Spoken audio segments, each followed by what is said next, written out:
स्थानिक स्वराज्य संस्थेच्या अनुषंगानेच आदरणीय पवार साहेबांनी बैठक बोलवलेली आहे।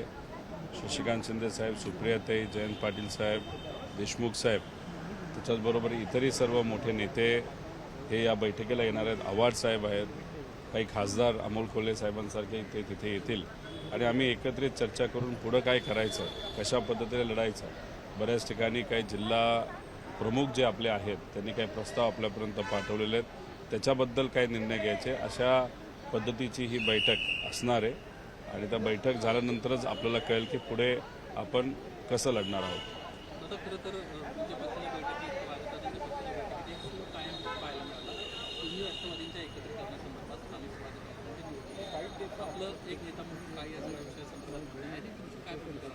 एक आपण सगळ्यांनी समजून घेतलं पाहिजे, आदरणीय पवार साहेबांनी सुद्धा आणि आमच्या अध्यक्षांनी सुद्धा सांगितलेलं आहे की जिल्हा पातळीवर जो कुठला योग्य निर्णय असेल तो निर्णय आपण घ्यायचा आहे।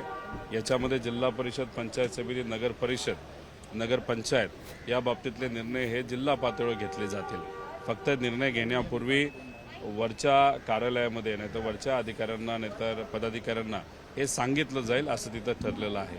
एक आपण सगळ्यांनी समजून घेतलं पाहिजे की भाजप हे आपलं प्रमुख हे विरोधक त्या ठिकाणी आहे आणि त्या अनुषंगाने भाजपबरोबर आपण जायचं नाही अशी काही प्रमाणात भूमिका अनेक पदाधिकाऱ्यांनी तिथं घेतलेली आहेत। शेवटी जो काही प्रमुख शहरं आहेत ज्याच्यामध्ये महानगरपालिका आहेत त्या महानगरपालिकेमध्ये निर्णय घेत असताना मात्र सर्व नेते त्याच्यामध्ये सहभाग घेतील, इतरही पक्षाचे नेते एकत्रित बसतील आणि योग्य असा निर्णय महाविकास आघाडी म्हणून आम्ही सर्वजण घेऊ असं त्या ठिकाणी वाटतंय।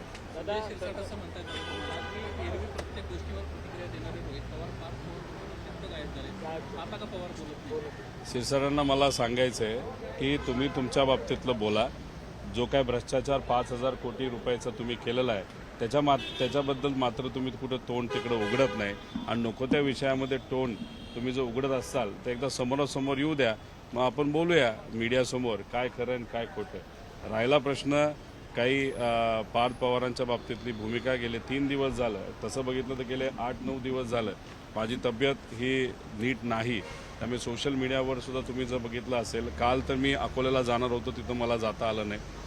सोशल मीडियावर व्यक्त होत असताना तिथं भूमिका घेत असताना ती स्वतःची भूमिका असणं महत्त्वाचं आहे। ऑफिसकडनं कुठलं तरी एक ट्विट गेलं आणि त्याच्यावर आपली भूमिका असता असं नाही, त्याच्यावर विचार करावा लागतो। पण मी 3 दिवस हे कुठेही बाहेर न गेल्यामुळे तिथं कुठेही प्रतिक्रिया ही दिलेली नाही। पण दादा, पार्थ पवारांच्या एकंदरीतच जमीन गैरव्यवहार प्रकरणासंदर्भातची तुमची काय भूमिका? खरं तर शरद पवारांनी देखील काल अकोल्यात म्हटलं की या सगळ्या संदर्भात निष्पक्ष चौकशी झाली पाहिजे आणि गृहमंत्र्यांना विचारलं पाहिजे की त्यांनी गुन्हा पार्थ पवारांवरती का नोंदवला। एक आपण समजून घेतलं पाहिजे, तुम्ही सत्तेत असला काय नसला काय, जर तुम्ही कुठलीही गोष्ट इल्लीगल करत असाल मग तुम्ही सत्तेतल्या नेत्यांची नातेवाईक असू द्या, विरोधातल्या नेत्यांचे नातेवाईक असू द्या, नाहीतर व्यावसायिक असू द्या, नाहीतर तुमचं सरकारशी कुठेही घेणं देणं नाही, जर तुम्ही इल्लीगल गोष्ट करत असाल तर मग तुमच्यावर कारवाई त्या ठिकाणी झाली पाहिजे, त्या बाबतीतली शहानिशा झाली पाहिजे, काय खरं काय खोटं हे लोकांसमोर तिथं आलं पाहिजे। पण हे बघत असताना चेन काय, कारण कुठलाही निर्णय एक व्यक्ती घेत नसतो, त्याला पाठिंबा देणारं काही अधिकारी असतात, ते अधिकारी कोण, कशा पद्धतीने ते वागतात, अधिकारी मग काही लोकांनाच का तिथं महत्त्व देतात, काही लोकांचीच कामं तिथं का होतात, गरिबाची का होत नाही, या सगळ्या गोष्टीची शहानिशा करणं अतिशय महत्त्वाचं आहे।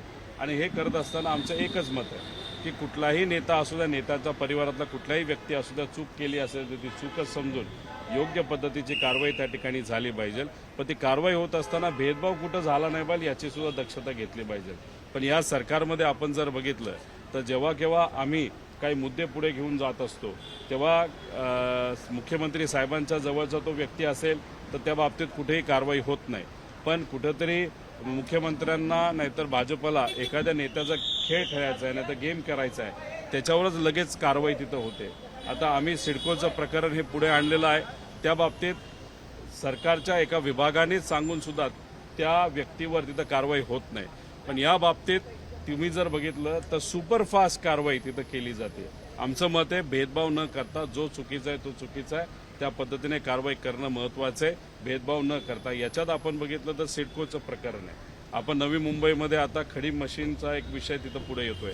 नाशिकमध्ये महानगरपालिकेच्या अंतर्गत काही बिल्डरली अधिकाऱ्यांना हाताशी धरून जमिनीचा खूप मोठा गेम तिथं केला, खेळ तिथं केलेला आहे. त्याच्याचबरोबर सिसाटनचं प्रकरण आहेच, पण त्याच्याचबरोबर आपण MIDCची सिसाटनला जी जमीन छत्रपती संभाजीनगरची दिली तो तिथं मुद्दा आहे. एक टॉकीजचा विषय जो भाजपच्या एका नेत्याच्या जवळकीचा विषय त्या ठिकाणी आहे. त्यामुळे असे अनेक मुद्दे आहेत.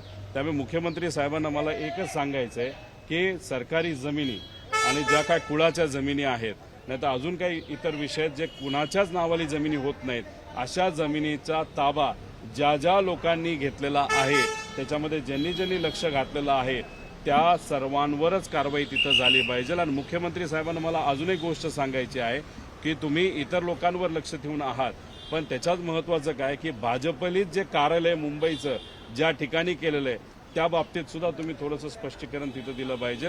कुठलीही सरकारची जमिनी या कुठल्याही पार्टीला, कुठल्याही नेत्याच्या घशात नाही तर नेत्याच्या परिवाराच्या हातामध्ये दिला गेला नाही पाहिजे, अशी भूमिका आमच्या सगळ्यांची आहे. परंतु दादा, खरं तर अजित पवारांनी देखील या सगळ्या संदर्भात काल पत्रकार परिषद घेतली. अजित पवार देखील म्हणतात की ज्या ज्या वेळेस निवडणुका येतात त्या वेळेस माझं नाव बदनाम करण्याचा सगळा प्रयत्न जो असतो तो होत असतो. या सगळ्या संदर्भात जमीन व्यवहारामध्ये कोणतेही आर्थिक व्यवहार आतापर्यंत झालेले नाही असं अजित पवार यांचं म्हणणं आहे आणि त्यांच्या इतर नेत्यांचं म्हणणं आहे. त्यामुळे अजित पवारांना कुठेतरी स्पेसिफिकली टार्गेट केलं जातं. बघा, कुबड्यांची गरज संपलेली आहे हे आपल्या सगळ्यांना तिथं माहीत. अमित शहा साहेबांनी इथं येऊन सांगितलंय की आता आम्हाला कुबड्यांची जरूरत नाही. त्यामुळे कुठे ना कुठेतरी कुबड्यांची ताकद कमी करण्याचा प्रयत्न त्या ठिकाणी केला जातो. काही लोकांची अपेक्षा होती की आदराने कुबड्यांना कुठेतरी एखाद्या खोलीमध्ये टांगलं जाईल, भिंतीला टांगलं जाईल, पण इथं असं दिसतंय की कुबड्या तोडायच्या आणि चुलीत घालायच्या. एक तुम्ही समजून घ्या की मुख्यमंत्री देवेंद्र फडणवीस साहेब झाल्यापासून या महाराष्ट्रामध्ये सगळ्यात मोठे हे जमिनी घोटाळे तिथं झालेले आहेत. त्यामुळे जर कुणी जबाबदार असेल ह्या सगळ्या गोष्टीला तर ह्याला पूर्णपणे मुख्यमंत्री जबाबदार आहेत, दोन्ही उपमुख्यमंत्री जमिनी जबाबदार आहेत. आता झालं असं की करून वोट चोरी, करूया जमिनीची लुटमारी, असं या सरकारचं ब्रीद वाक्य तिथं झालेलं आहे. आणि गुन्हेगारांना जामीन आणि नेत्यांना जमीन अशा विषयाचं सरकार या राज्यामध्ये तिथं आलेलं आहे. पूर्णपणे मुख्यमंत्री देवेंद्र फडणवीस या सगळ्या गोष्टींसाठी जबाबदार आहे, या भ्रष्टाचारासाठी जबाबदार आहे, दोन्ही उपमुख्यमंत्री जबाबदार आहे, सरकारमध्ये असणारा प्रत्येक व्यक्ती या गोष्टीसाठी तिथं जबाबदार आहे. म्हणजे पुण्यामध्ये जैन हॉस्टेलचा विषय तिथं गरम झाल्यानंतर हा विषय तिथं निघाला, पण त्याच्याचबरोबर आपण अहिल्यानगरमध्ये गेलो, तिथं परत जैन समाजाची जमीन काही लोकांनी लुटलेली आहे. त्यामुळे ह्या सगळ्या याद्या काढल्या, ती यादी फार मोठी त्या ठिकाणी जाते. त्यामुळे त्या अनुषंगाने सर्वांवरच कारवाई झाली पाहिजे, भेदभाव न करता, अशी आमच्या सगळ्यांची मागणी आहे.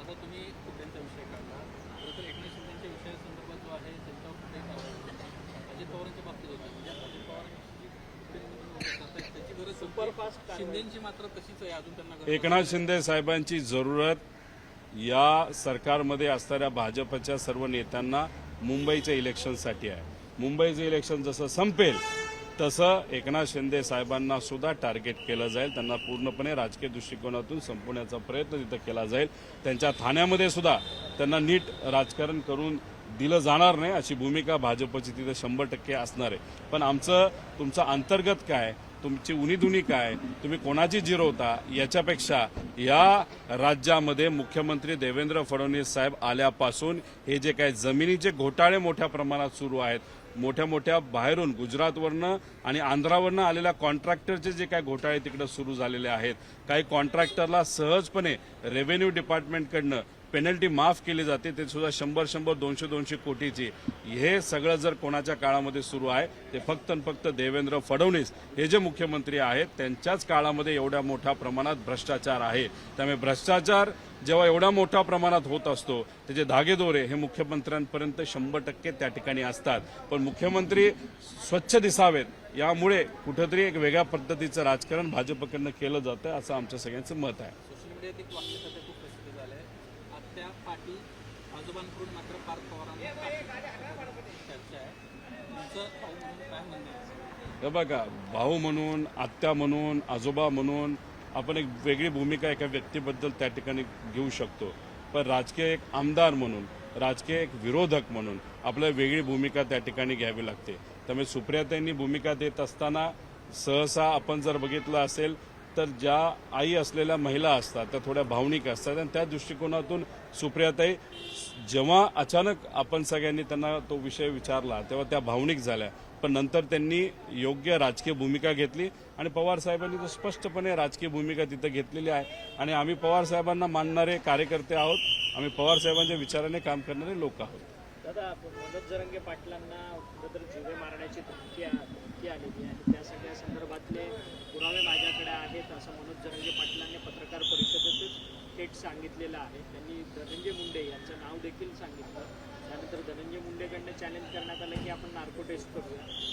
मनोज जरांगे पाटील म्हणतात की चला नार्को टेस्ट करून देऊया. काय माझं एकच म्हणणं आहे की याच्यामध्ये जे आरोप करतायत ते स्वतः बोलतायत, ज्यांच्या विरोधात आरोप आहेत ते स्वतः बोलतायत. पुराव्याचं होतं काय हा सुद्धा प्रश्न आम्हाला सगळ्यांना तिथं पडलेला आहे. संतोष देशमुखचा पुरावे सगळे आहेत. काय झालं संतोष देशमुखच्या बाबतीत, त्याच्याचबरोबर आपण जर बघितलं सूर्यवंशीच्या बाबतीत पुरावे आहेत, त्यांच्या बाबतीत तिथं काय झालेलं आहे. महादेव मुंडेच्या बाबतीत तिथं पुरावे आहेत, त्याच्याबद्दल काय झालेलं आहे. त्याच्याचबरोबर फलटणमध्ये जे काही डॉक्टर मुंडेंची आत्महत्या तिथं झाली का हत्या झाली याचे पुरावे त्याच्यामध्ये आहेत, त्याच्याबद्दल काय तिथं झालेलं आहे. त्यामुळे हे सगळे पुरावे देऊन सुद्धा या सरकारमध्ये कुठंच काही होत नसेल. सोयीचं राजकारण लक्षामध्ये ठेवून फक्त नेत्याची जिरवायची असेल तर अधिकारी तिथं काम करणार असतील, पोलीस काम करणार असेल आणि तेच गेल्या काही महिन्यांमध्ये होताना आपण सगळेजण बघतोय. कोणाला जिरवायचं असेल, कोणाला अडचणीत आणायचं असेल आणि राजकीय फायदा घ्यायचा असेल तर त्या अनुषंगानेच कारवाई केली जाते. पण कुठेही पुरावे आहेत म्हणून कारवाई केली जात नाही हे आपण सगळ्यांनी अनेक वेळा तिथं बघितलेलं आहे. त्यामुळे हे सरकार जर कशा पद्धतीने काम करत असेल तर फक्त सूड बुद्धीने त्या ठिकाणी काम करतंय आणि राजकीय फायदा होत असेल तर कारवाई करणार, राजकीय फायदा नसेल तर गरिबाचे विषय मात्र त्या ठिकाणी कपाटात लॉक करून ठेवलेले आपण तिथं बघितलेले आहेत. बाबा सिद्दीकी हत्या प्रकरणामध्ये आता त्यांच्या बाहेरून कोर्टात याचिका दाखल केलेली आहे. काही बिल्डरांची नाव घेतली. अजूनही या बिल्डरांना कारवाई करण्यात येत नाही. सरकार या पद्धतीने का वागतं या पद्धतीचं त्यांचं म्हणणं आहे. कारण आजपर्यंत त्यांनी जी नावं सांगितलं होतं चौकशीसाठी बघा, सिद्दीकी भाऊ हे फार मोठे नेते होते मुंबईचे.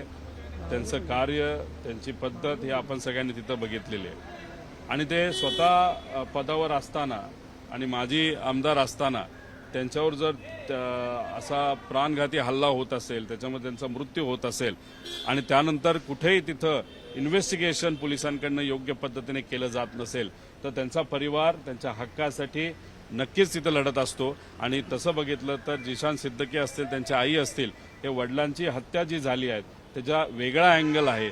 वेगळ्या लोकांनी मुद्दामून त्या ठिकाणी लक्ष घालून काही गोष्टी केलेल्या अशी त्यांची भूमिका आहे. मग त्यांची भूमिका सरकारकडनं समजून घेतली पाहिजे. आज जिशान सिद्दीकी हे सत्तेत आहेत आणि मग त्यांची भूमिका समजून घेऊन त्याच्यावर योग्य ती कारवाई करणं पण तितकंच महत्त्वाचं आहे. जर हायकोर्टामध्ये जे काय ॲफिडेव्हिट तिथं दिलेलं आहे त्याच्यामध्ये अनेक लोकांची नावं दिलीत असं आम्हाला समजते. मग त्या लोकांना बोलून एक वेगळी इन्व्हेस्टिगेशन तिथं करणं फार महत्त्वाचं आहे. ज्युडिशियल एन्क्वायरी याच्या बाबतीत होणं हे महत्त्वाचं आहे असं मला तरी त्या ठिकाणी वाटतं. देश विदेशातील प्रत्येक घडामोडींचे लाईव्ह अपडेट मिळवण्यासाठी आता साम टीव्हीच्या सर्व सोशल मीडिया प्लॅटफॉर्मला लाईक, फॉलो आणि सबस्क्राईब करा. तसंच सर्व नोटिफिकेशनसाठी बेल आयकॉन प्रेस करायला विसरू नका.